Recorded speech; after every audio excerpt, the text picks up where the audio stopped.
I'm Scott Loughlin. This is the Data Chronicles, and here are your data points.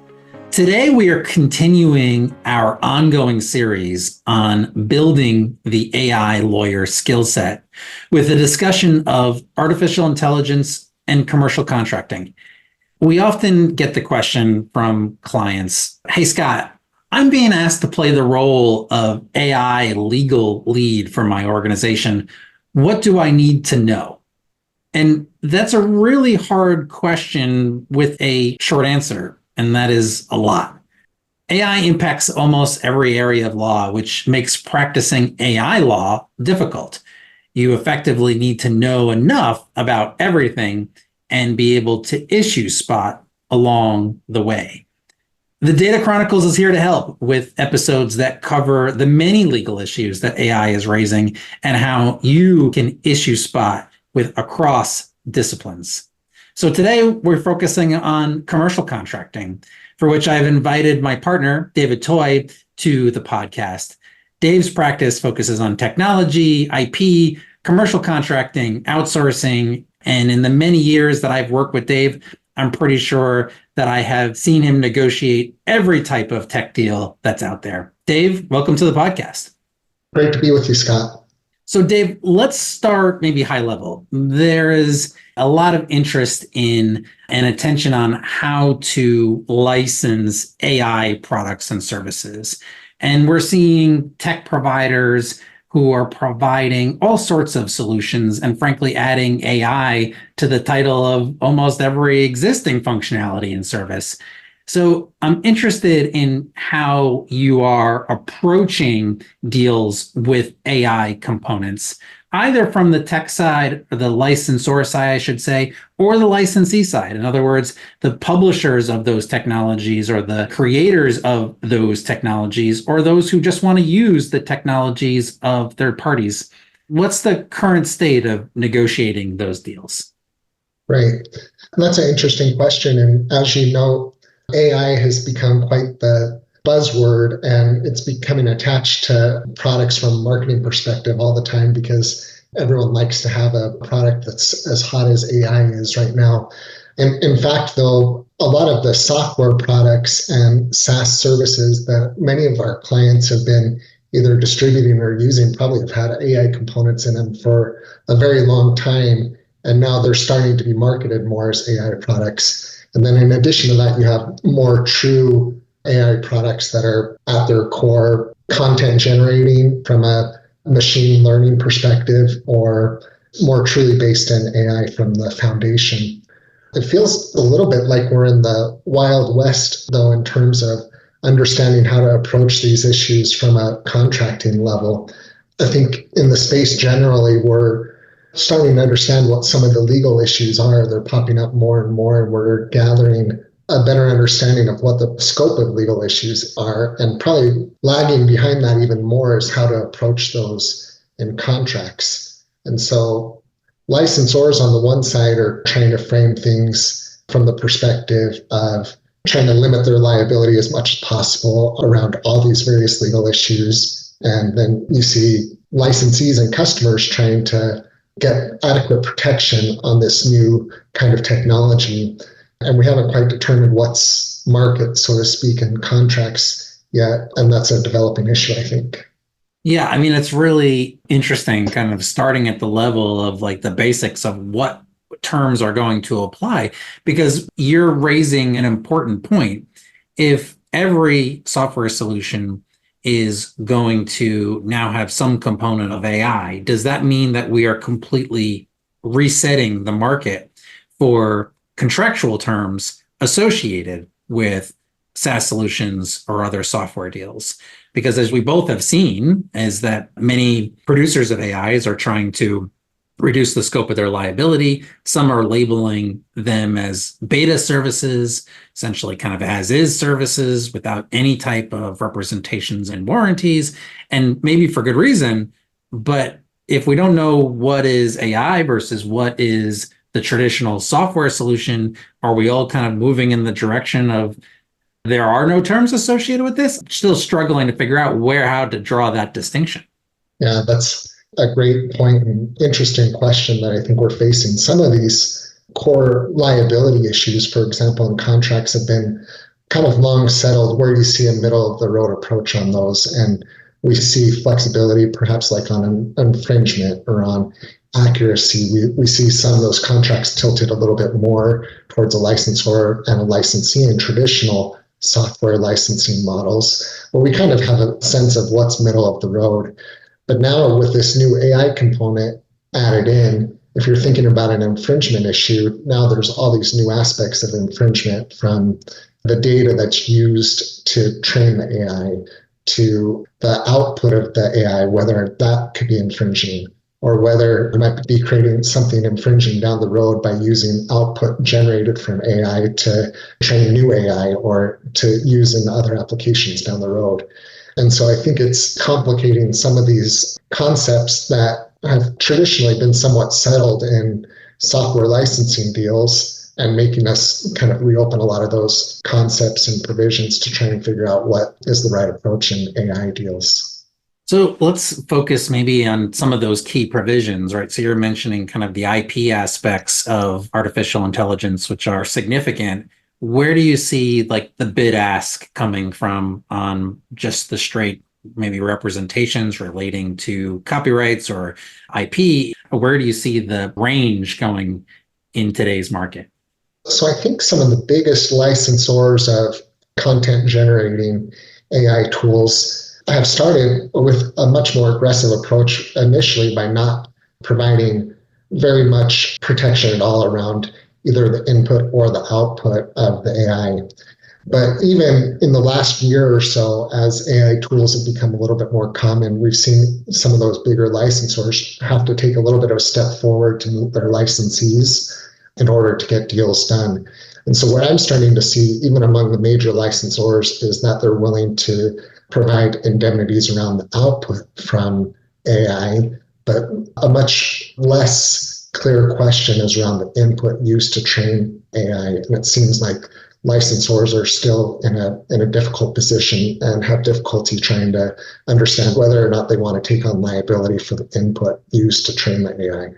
Yeah. And so I'm thinking about the liability for the input that was used for the AI. I think the underlying issue there is that oftentimes these tools were created through data sets of different origin, and the rights that were associated with those origins are often unclear. And we've had other podcasts that we talk about kind of what that looks like from a trade secret perspective. What does it mean from your perspective around potential liability that may arise from using these tools? And how do you see that liability being allocated in the agreements themselves? Yeah, I think no one has too clear of a picture at this point about what the potential liabilities are going to be associated with content that's generated through the use of AI. I think there's been some initial court cases, and they're kind of a little bit all over the board on what sorts of liabilities we might see. But I think from among the largest licensors of AI tools, what I'm starting to see is the norm in their positions is to be liable and responsible in terms of infringement protection for output, but not the input. Infringement obviously is just one question. Then we have other questions like the accuracy of the output, or whether or not the output is appropriate for use in their business because of the tone or nature of the output, things like that. And those are even more difficult questions that licensors are starting to have to tackle. And so presumably then that set of issues are working their way all across the contract, everywhere from the representations and warranties and covenants, together with the disclaimers and associated caps on liabilities and exclusions on liabilities and indemnities, kind of all across the board. We're starting to see that set of issues start to permeate through each of those sections. That's right. Yeah, that's totally correct. And it's hitting all of those provisions that you mentioned from a liability perspective and a legal risk perspective, but it's also hitting those same concepts, reps and warranties, for example, from a quality of the product perspective. Licensors are trying to get their mind around how to take on liability just for the quality of the output. and the reliability of the services that are provided through AI tools. And so it's both a legal risk issue and also kind of a quality of the product issue. Right. My guess is it's probably then putting pressure on some established norms, things like excluding infringement claims from all types of caps on liabilities, things that have been negotiated and developed some market standards. Now it's putting more question on those standards, perhaps.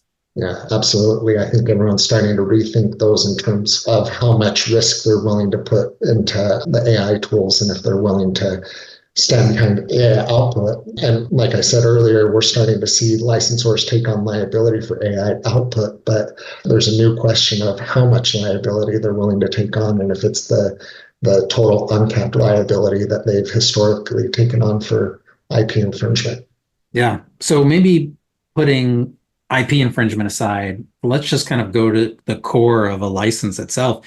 What is the permitted use of these particular tools? Because one of the challenges with these is that all of these, especially generative AI tools, have maybe perhaps been designed for one purpose or two purposes or three purposes.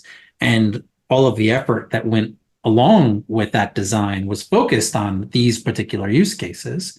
And of course, customers, licensees who are leveraging these technologies may find all sorts of new ways of using it that really were not part of the initial test or design for how those products went to market initially.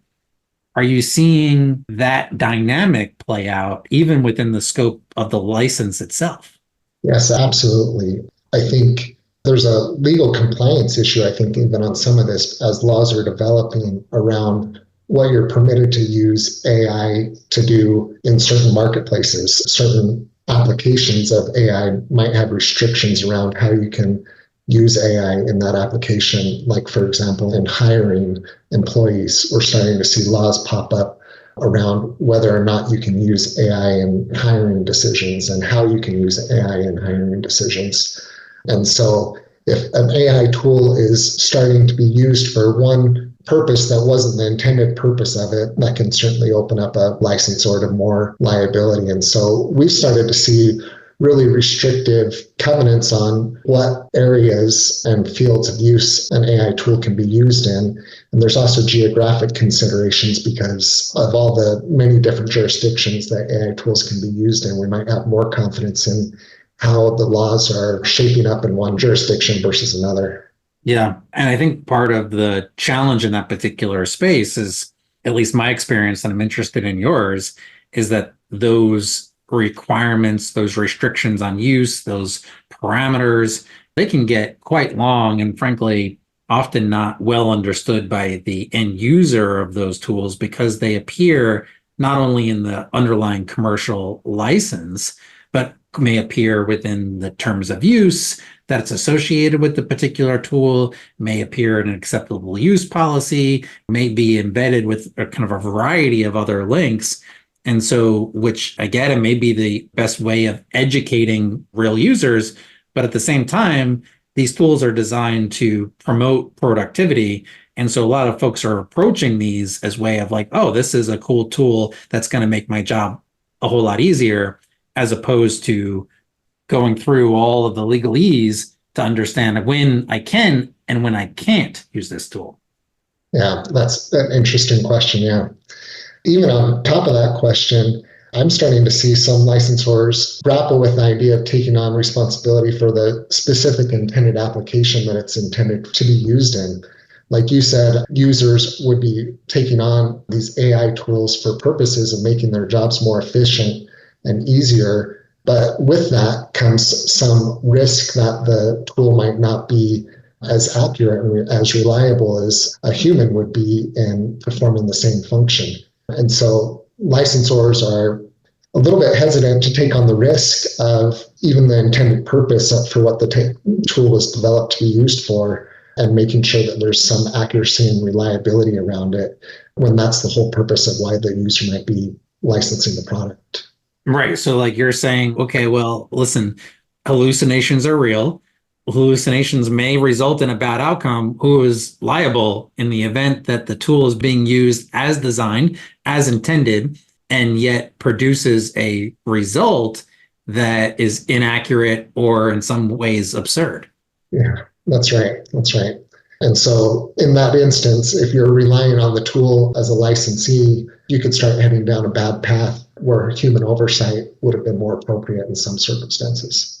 I don't know if you're a fan of The Office, Dave, but I certainly am. And I'm reminded of the episode where Michael Scott is driving his car and he's listening to the GPS, and the GPS says, drive into the lake. And Dwight Schrute says, well, there's a lake right there. You can't drive in. And Michael Scott says, well, the GPS says I need to do it. I'm going to drive right in. Feels as though perhaps we are reliving those moments of the early days of GPSs. Yes, I think that's right. That's right. So broadening this out, I think one of the challenges, especially on that acceptable use issue, is the underlying or perhaps overhanging legal requirements that are now being picked up. You mentioned that there's been these emerging AI laws, which we have discussed on this podcast before, but many of them are imposing very real and very significant obligations whenever it is that users are using a piece of technology, and when developers or producers of the AI are going to bring that out into market. And the testing portion is a really challenging one because, for example, say you have a tool that's designed to help with, customer service interactions, but you also determine that we can now start using it for making hiring decisions. It's likely the tool wasn't tested for hiring decisions, and thus the regulatory obligations to determine whether there was an introduction of bias, was there an introduction of inaccuracy, all of those things start to play out, which means that the producers are kind of out there where they don't really have any certainty as to whether their tool is being used correctly, and the users are not probably operating within the scope of their obligations under those laws. So you're left with really both parties being uncertain and then feeling like, well, they're going to go back to their contract on how to resolve it. Yes, and that's completely uncharted territory, really, in contracts, at least in terms of establishing what the norm will be going forward. Everyone's developing their positions, whether you're on the licensor or the licensee side, and trying to figure out how to best protect against those liabilities, and trying to figure out where to meet in the middle is a real open question at this point. Right. I mean, you at the beginning had mentioned that you feel like this is the Wild West, which I totally agree with. Maybe another analogy that I would refer to is it feels like we're in the early days of the cybersecurity market. You and I work on tech deals all the time. And, some of the most challenging issues that we have is to sort through liability, responsibility for data security, cybersecurity, privacy, data processing. And those can be some of the most important terms, and where deals can either get hung up on or pass through. And now it feels like early on when I started doing this, there was no market. It was in some ways raising the idea that there was a data related issue was novel. And we were like, well, there's just a general confidentiality clause, so we're all good here. Obviously, the market has now shifted and matured significantly from those days. But in some ways, that's kind of where we are with AI. And as a result, there's still a lot of learning from both the users and the suppliers of these technologies. Yeah, that's the interesting analogy to compare it to the early days of data security. Now that's become, over the years, a really distinct practice area that's got a lot of experienced practitioners in it, yourself included. It'll be interesting to see if over the years, being an AI attorney becomes such a distinct practice area as well. Of course, AI is going to touch so many technologies. It might be a little bit difficult to have someone who is able to address all of those different issues and approaches to AI because of the different applications, different technologies. So there may be an area a little bit where there's a specialist required in a lot of deals, where an AI attorney could come in and weigh in on AI specific issues and leave some of the more common issues to the attorney that practices in the broader subject matter. Yeah, a really good point. And actually a debate that we've been having on this podcast with kind of different guests where some folks think it could be a separate discipline or eventually become a separate discipline, or others think it's no, the separate disciplines already exist and they're just applying it to a new piece of technology. It feels like it's still an open question. But your point around having to have the ability of touching on so many different areas of laws is the right one. So maybe as we kind of wrap here, interested in perhaps maybe one final question. Let's say that you were product counsel or in-house counsel for an organization. Let's first put on the hat of the licensor and then maybe the licensee. What are you thinking about? Where do you start in analyzing these issues and coming to an approach about how to manage AI related issues in connection with your contracts? Any practice points? I think the starting place is always understanding the technology and how deep AI is used within the technology and the extent to which it's used. I think that also plays an important role in determining how heavy to rely on some of these AI specific concepts within a contract are as well. Some of the technologies are going to be entirely turning on the use of AI, where other technologies might just have minor components of the technology that touch on AI issues. And so maybe in some of those contracts, it's a little bit of a side issue that can be handled ancillary to some of the bigger concepts in the contract.